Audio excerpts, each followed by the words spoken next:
अगर ऐतराज है इस जमाने को दो दीवानों के जीने से, अगर ऐतराज है इस जमाने को दो दीवानों के जीने से, तो ऐ खुदा हटा दे इस दिल का सिस्टम सीने से।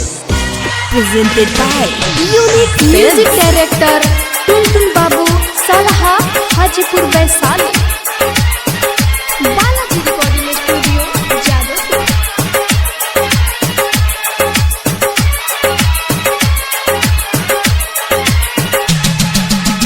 Presented by Unique Films। Unique Films। छोड़बू तो दीवाना कवना बोल के होई, छोड़बू तो दीवाना कवना बोल के होई। आखिरी मिलन मोटा मोर के होई, आखिरी मिलन मोटा मोर के होई। हमर नहीं भइले तो तोर के होई, हमर नहीं भइले तो तोर के होई।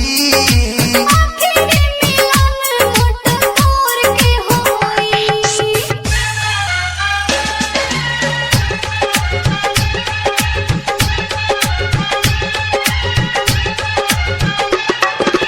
म्यूजिक डायरेक्टर टुनटुन बाबू सलहा हाजीपुर वैशाली।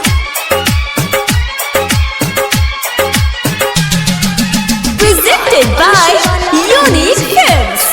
Unique Films। जात बारू ससुरा तो अब का हम आए। तू जदि कहबो त ससुरा हम जाए।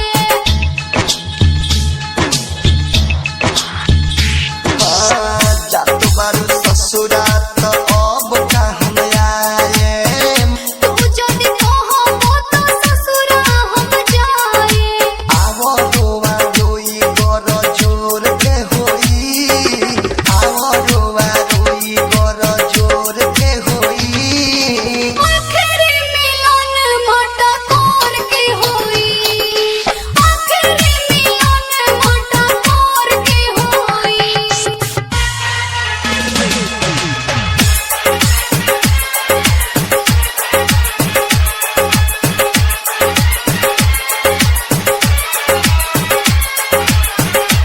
Presented by Unique Films।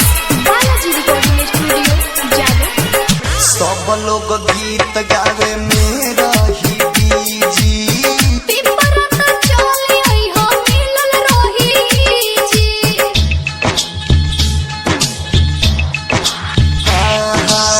सब लोग गीत गावे मेरा ही बीजी। पेपर त चले आई हो मिलल रही जी। विदेशी यादव बारिश वो दिन लोर के होई, विदेशी यादव बारिश वो दिन लोर के होई। आखिरी मिलन मोटा मोर के होई, आखिरी मिलन मोटा मोर के होई। Balaji recording studio Jadavpur. छोड़बू तो दीवाना कवना बोल